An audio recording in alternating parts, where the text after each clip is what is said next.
My dear subscribers, viewers, and friends, my greetings to all of you.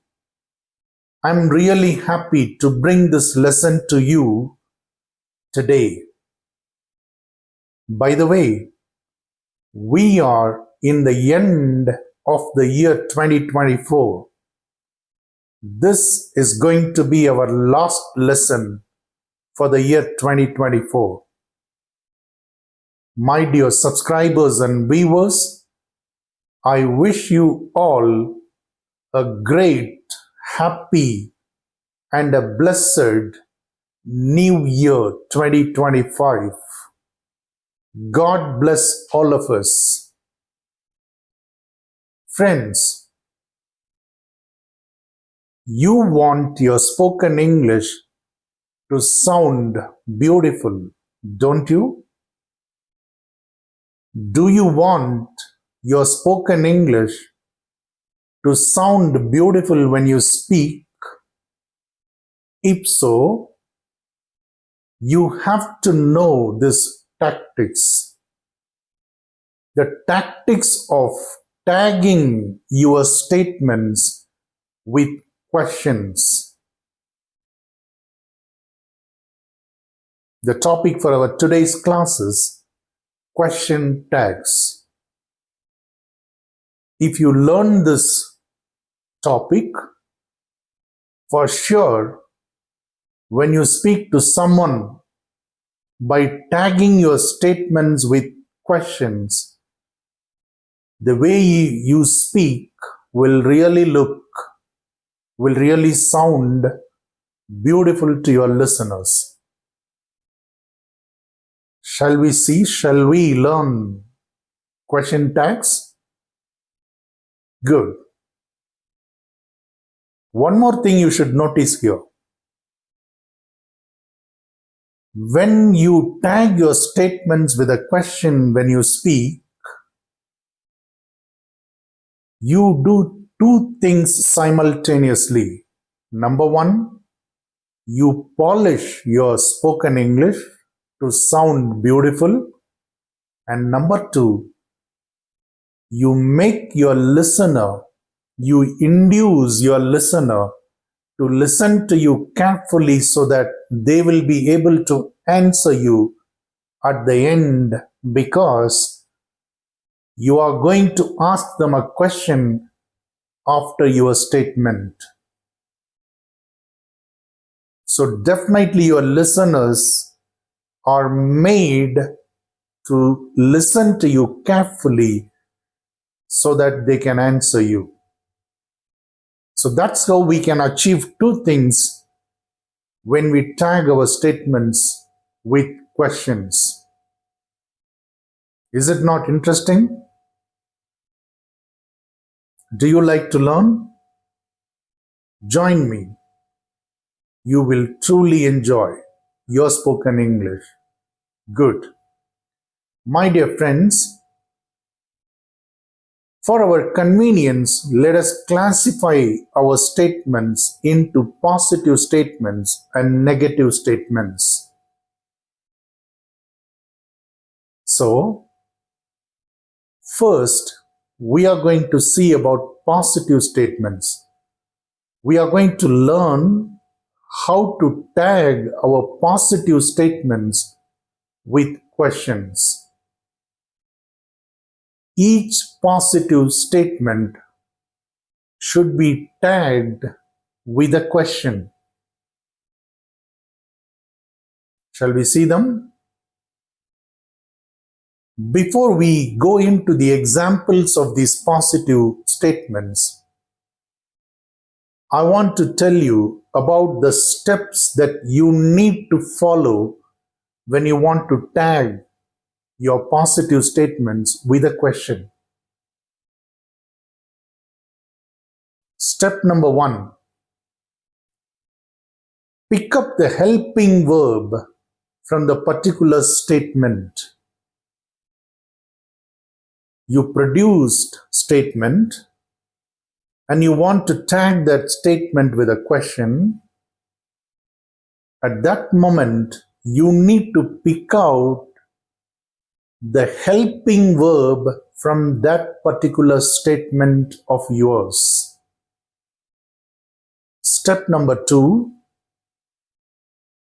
add the negative word not to that helping verb what you picked out from your statement. And step number 3, pick up the subject of that particular statement. Put all these 3 words together with a question mark. That's it. You have framed a question tag. These 3 steps are meant only for positive statements, remember. When we go into our negative statements, I will tell you what are the steps for tagging our negative statements with questions. But these 3 steps are meant for positive statements. Got it? Good. Let's move on to see our examples. Example number 1. You are my good friend, aren't you? My dear friends, that's the way you have to speak to your listener, to make him happy as well as to make him answer your question at the end of your statement. You're my good friend, aren't you? That's the way you should speak. Right. In this sentence, you are my good friend. As we have seen those 3 steps, let's pick up the helping verb of this particular statement. What is the helping verb? Are. My dear friends, for your convenience, for your better learning, I have underlined the subject and the verb in each of these statements. Please note it down.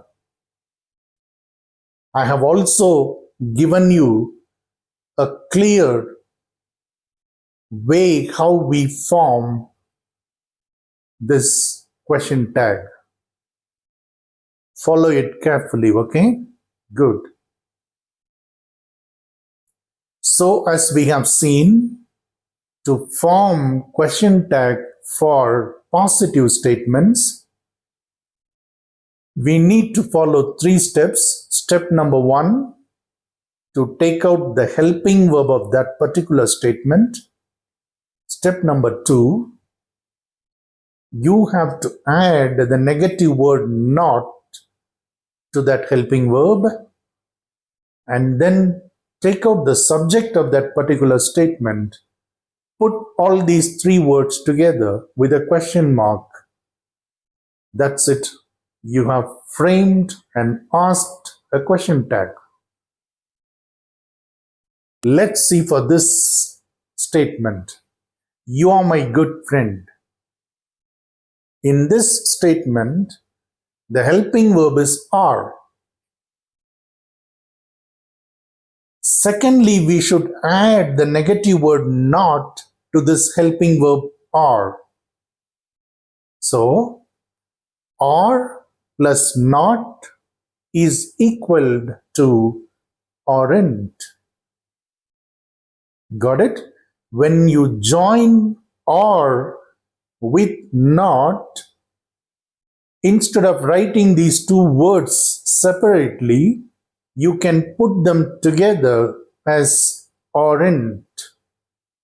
Are plus not is equal to aren't. Got it? Good. And thirdly, we have to take out the subject of that particular statement. The subject of this statement is you. So if you put them together, aren't you? That's it. When you put them together, you get the question tag, aren't you? I hope you understand. Look at our second example. Wow, he has done it wonderfully, hasn't he? Now, in this statement, my dear friends, the subject is yes and the verb is has. I have marked and bolded the words, note it down. So we need to take out the helping verb first. Our helping verb in this statement is has, and with has, we need to add the negative word not. So when you add not with has plus not is equal to hasn't.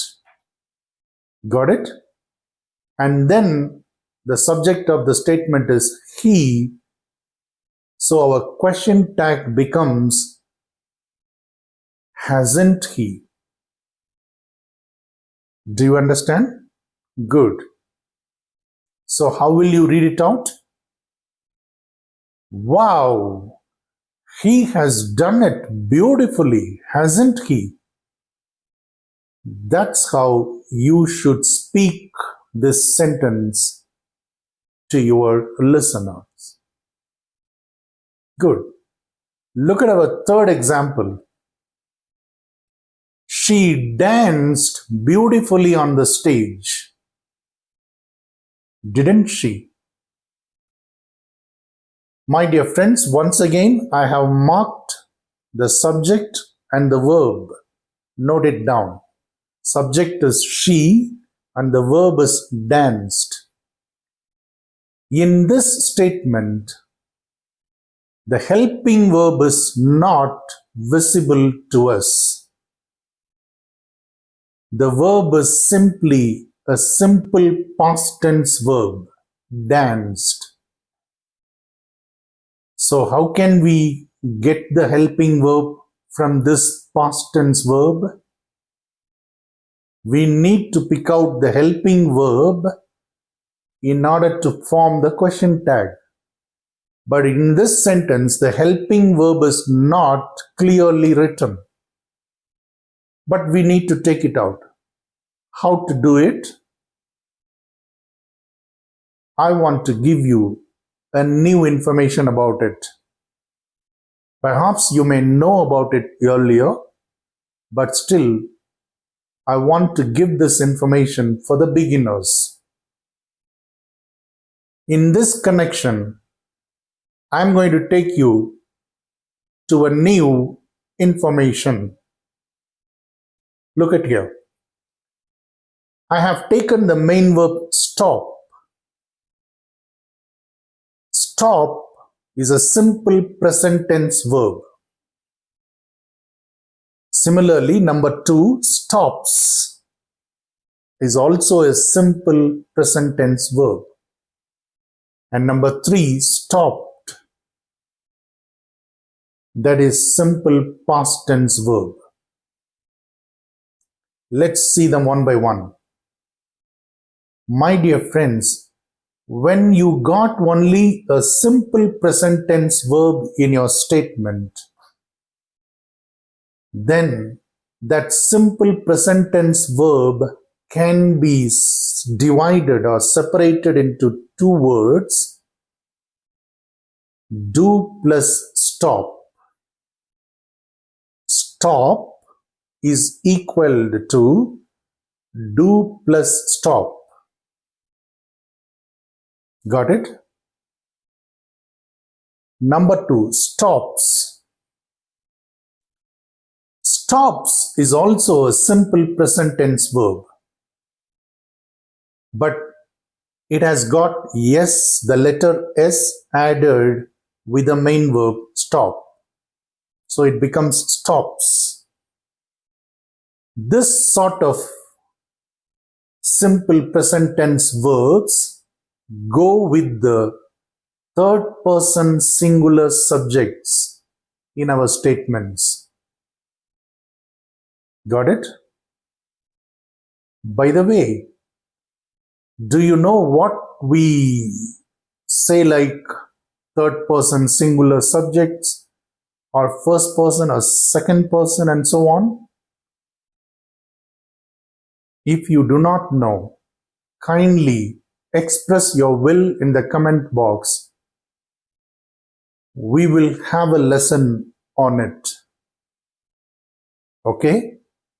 Just feel free to tell me openly if you do not know and if you want me to teach about it, about first person, second person, and third person subjects. Okay? Good. So when your simple present tense verb is in this form as number 2, stops, then you can divide the simple present tense verb into 2 different words, does plus stop. So the helping verb in this simple present tense verb stops is does. So we need to take this does out in such simple present tense verbs. Similarly, number 1, stop. If your statements have got this type of simple present tense verb, the helping verb do is hidden within it. So we have to take the helping verb do out of it to form our question tag. Number 3, stopped.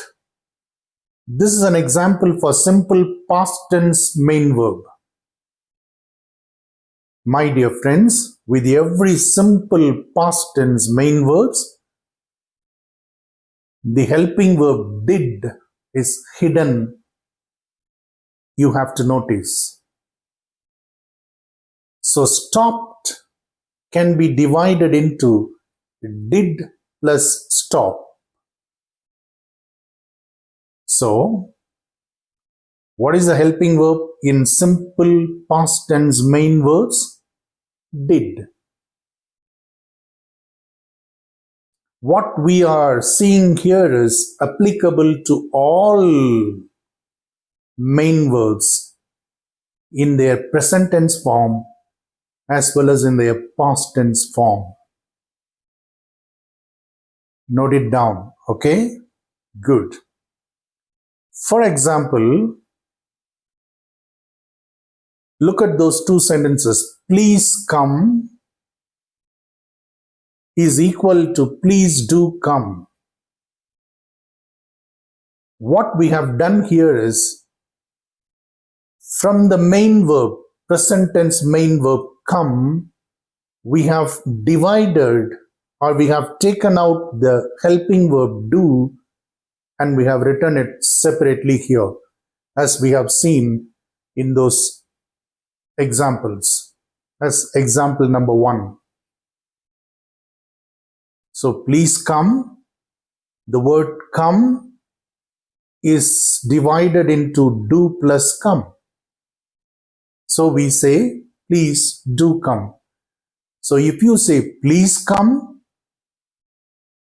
or please do come, both mean the same and both are right. This is what you have to notice.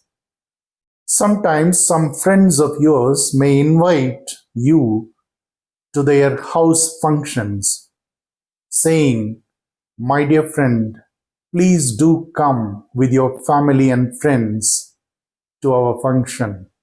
That's how they will invite you. Please do come. That's right. It gives an emphasis on their invitation to you. So start using like this. You are learning a lot of new things in this lesson. When you talk to someone, separate the helping verb and put them together with the main verbs. It will really look beautiful. Instead of saying please come, you can say please do come. Instead of saying please attend my party, you can say, please do attend my party. Got it? Look at the next example in past tense. He participated in the event. It can be said, he did participate in the event. So we have taken out the past tense essence, did, separately, and then we have written the second way of writing this sentence. Got it? Good. Learn these things and start using them in your English. That's how you can improve your English. Got it? The rules that we have seen now with simple present tense and simple past tense are applicable to all main verbs in their present tense form as well as past tense form. Remember, okay? Good. Let's continue now with our third example. She danced beautifully on the stage. Now the verb is danced. It's a simple past tense verb. What did we see just now? With simple past tense verb, the helping verb did is hidden. So we should take out that helping verb. And then, according to our steps, we need to add the negative word not to this helping verb did. So, did plus not is equal to didn't.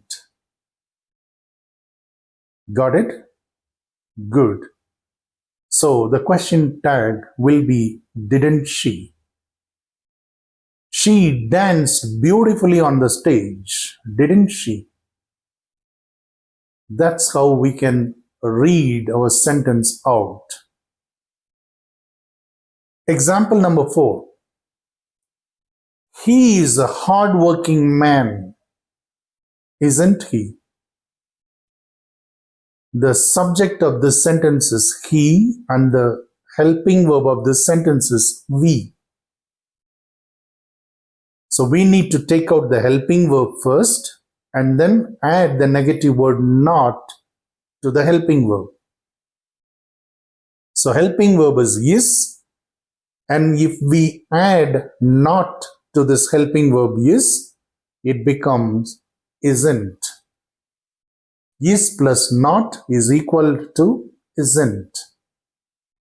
And the subject of the statement is he. So our tag becomes isn't he. He is a hard-working man, isn't he? That's the way you should speak this sentence out. Got it? My dear friends, there are some people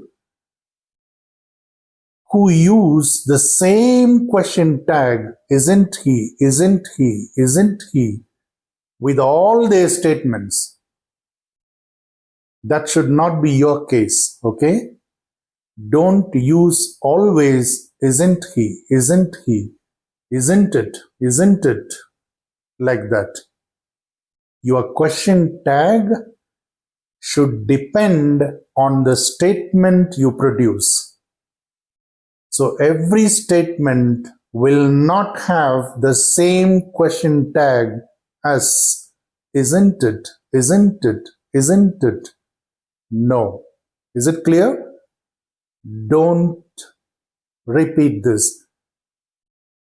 You have to frame the question tags according to the statement you produced by picking up the helping verb of that particular statement and the subject of that statement.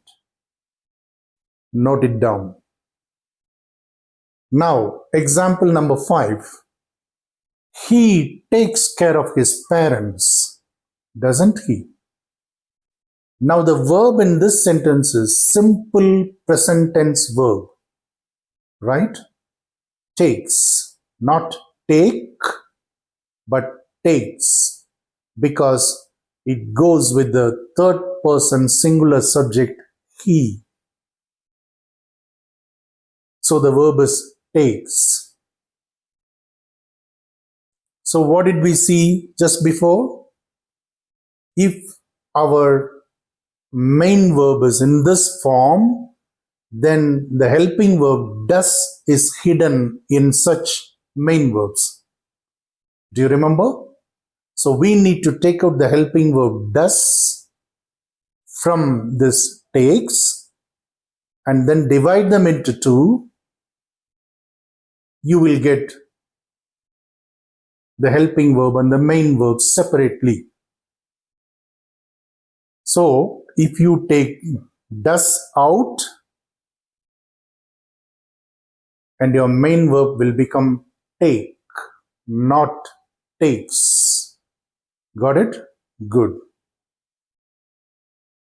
So with this helping verb does, you need to add the negative word not. So does plus not will become doesn't. And the subject of the statement is he. So the question tag is doesn't he. Got it? Good. So he takes care of his parents, doesn't he? That's the way it should be. Now let's move on to the negative statements.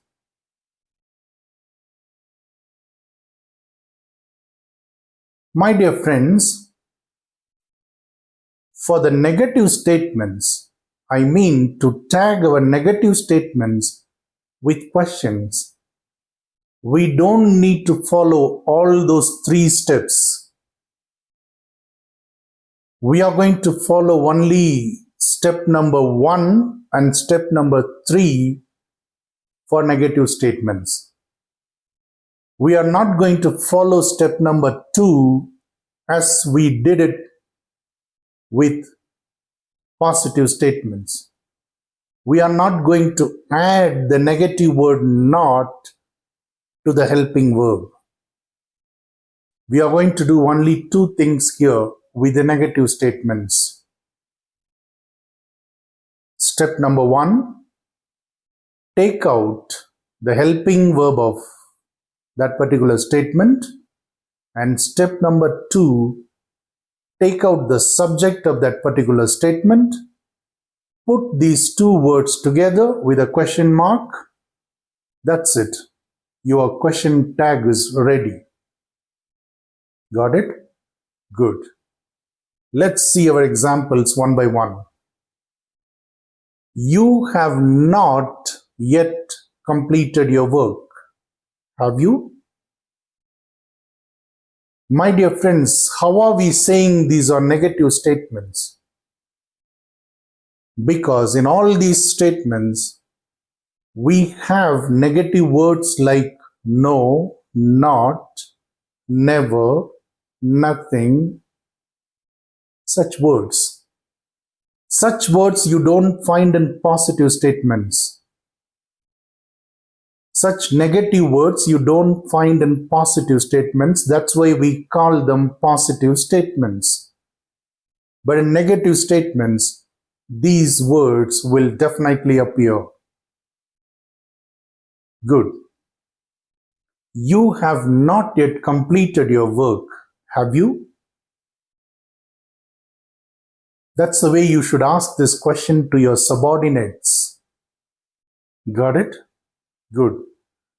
Suppose you have given a work to your subordinate to complete, and if he has not yet completed, you can use this way. You have not yet completed your work, have you? That's how you can speak. Got it? Good. The subject of the sentence is you, and the verb of the sentence is have. So take the helping verb first and then the subject of the statement, put them together with a question mark. That's it. You have framed your question tag. So the helping verb is have and the subject is you. Both of them together will become have you.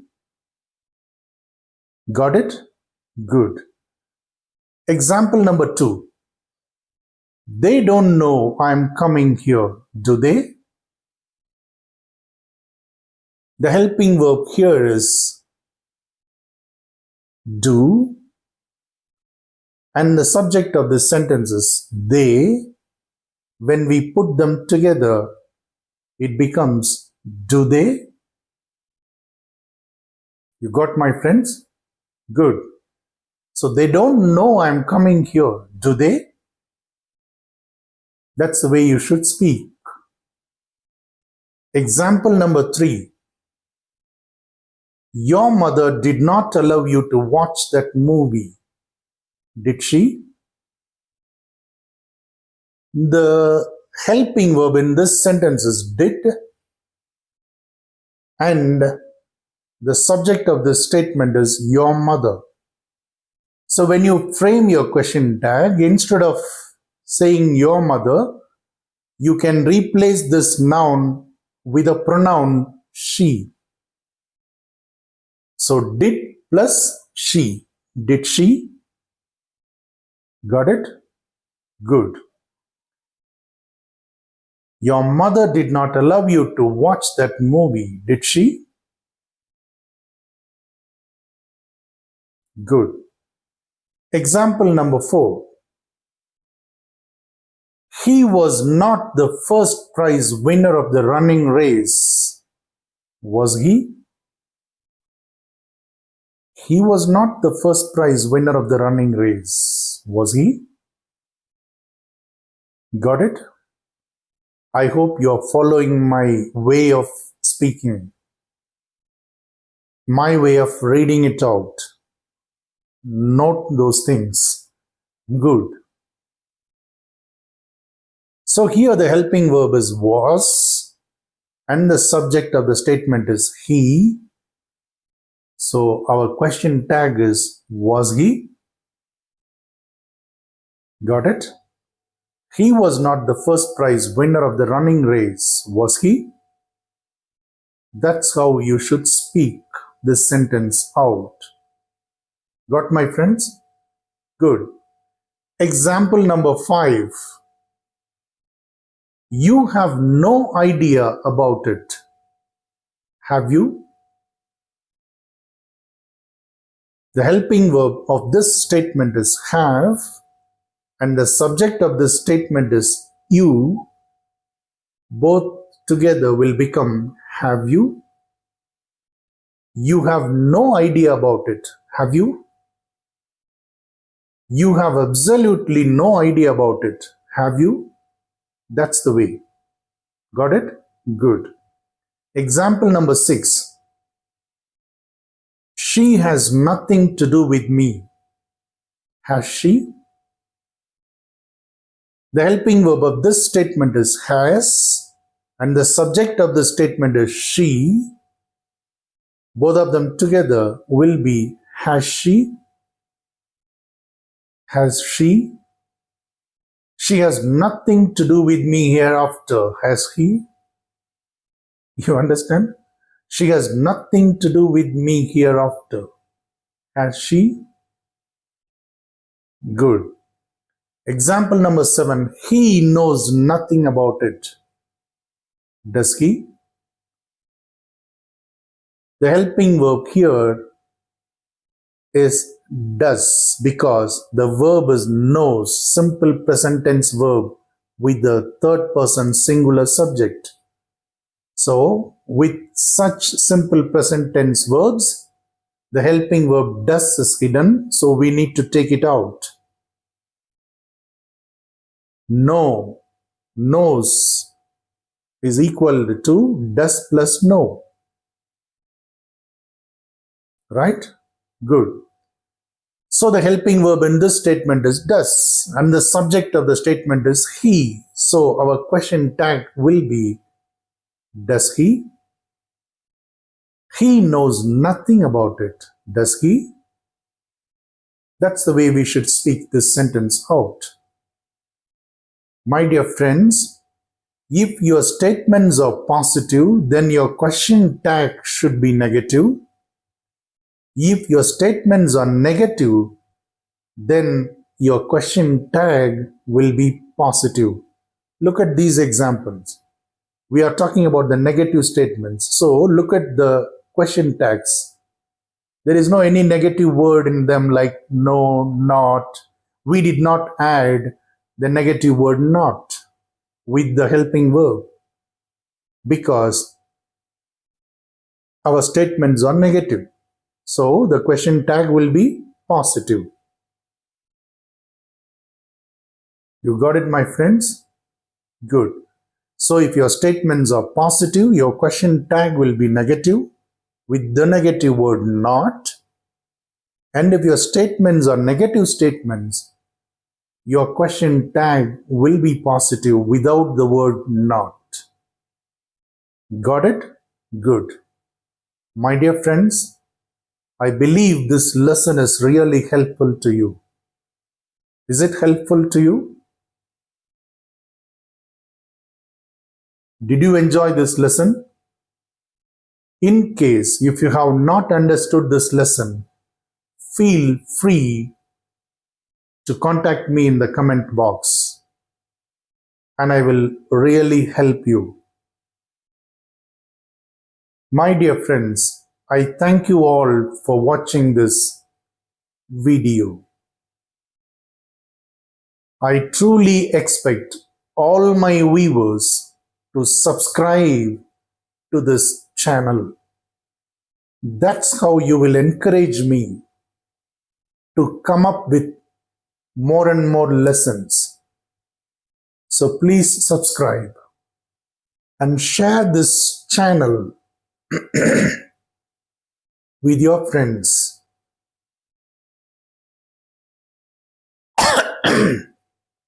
Thank you once again for watching this video.